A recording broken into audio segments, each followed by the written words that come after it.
When I think about my role working with birth mothers in the early days, as opposed to how I worked with them later on, there is a huge Grand Canyon in there, which we can't really bridge very well. We believed that if birth parent really cared about her child, she would give it up to this lovely two-parent family who could give the child what she couldn't. And so that myth about giving up a child out of love was born.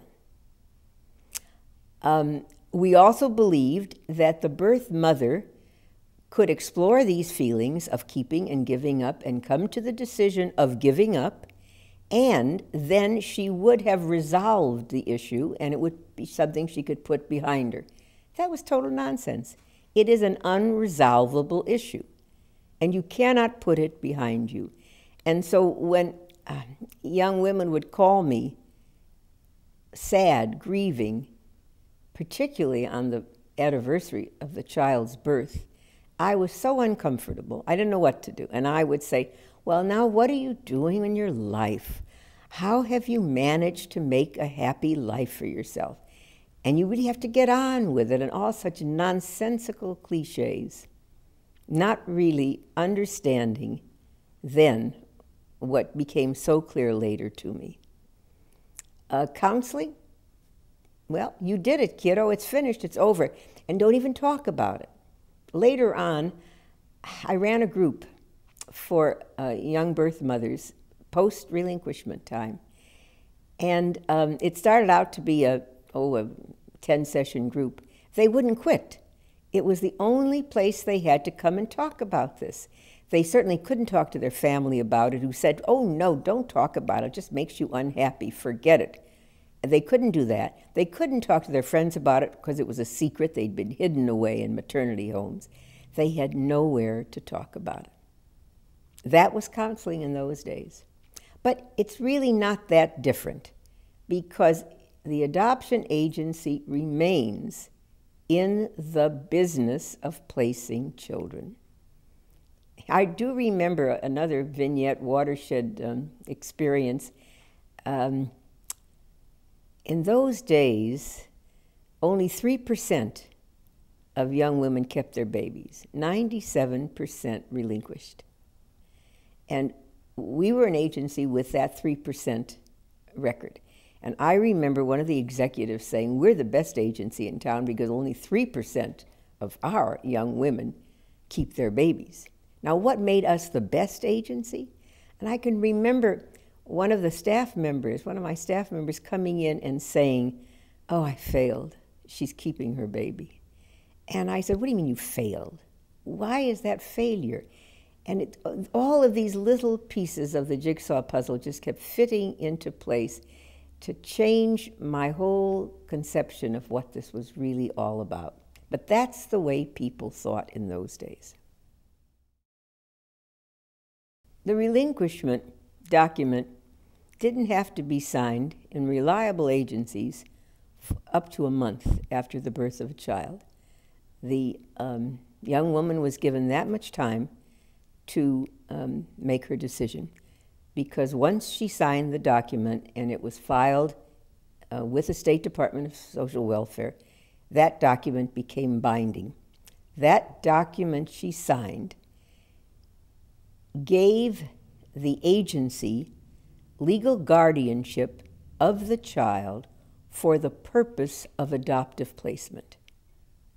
So that she, the young mother, was signing away her legal rights, temporarily placing it with the agency, and the agency then would find a family for the child, and at the end of a year of supervision, go to court with the family and transfer their legal guardianship into full parenting rights for the adoptive parents. We didn't put in writing, no one will ever know. The question of, did we absolutely guarantee anonymity to the young birth mother is not even a viable question, because We didn't have any right to do that. We didn't have the equipment to do that. We only did what happened to be, we pasted a record closed, we sent a document to Sacramento. We didn't know what files they got into in the system, and we never would know that. We also never asked the birth mother, do you want to be guaranteed anonymity? We just simply assumed that was the right thing to do. Had we asked her, I don't know what she would have answered, because certainly once birth mothers were asked, they put letters in the file saying, anytime my child needs to meet me, please let them do it, etc. Now, once the bottom fell out of the newborn babies, which happened in the late 70s, suddenly there were no babies available, because and the world was changing. This was a time of great foment, and civil rights was going on, divorce was up.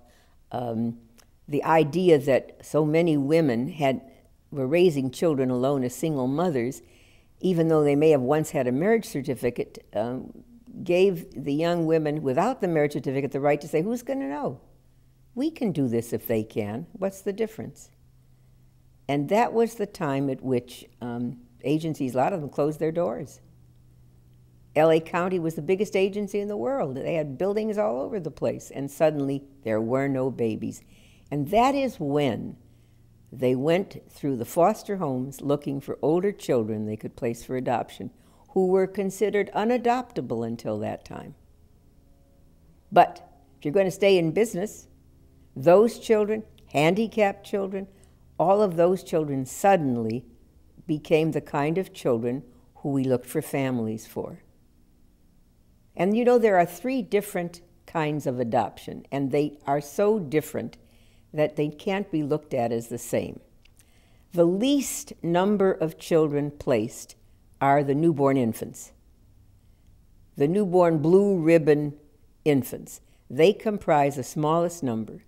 The largest number are the step-parent adoptions. And in the middle is that what should be the largest number, which is the sibling groups, the older children, the special needs children. Those are the children who move from foster home to foster home and who have no permanence at all. Whether it's adoption they get or permanence, they are the ones for whom our efforts should be now focused upon.